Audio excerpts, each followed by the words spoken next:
పైడి బొమ్మలాంటి ఆమె పక్కనుంటే పగలే వెన్నెలనే కురిపిస్తా నీడలాగా నాతో ఏడడుగులు సాగితే ఇలలో స్వర్గంనే సృష్టిస్తా రసరమ్యం ఆ రాగ విలాసం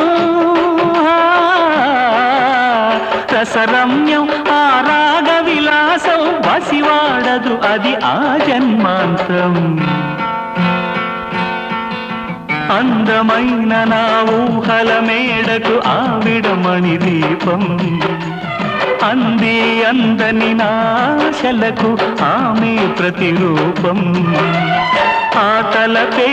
నా ధ్యానం ఆ అభినవ దేవత నా ప్రాణం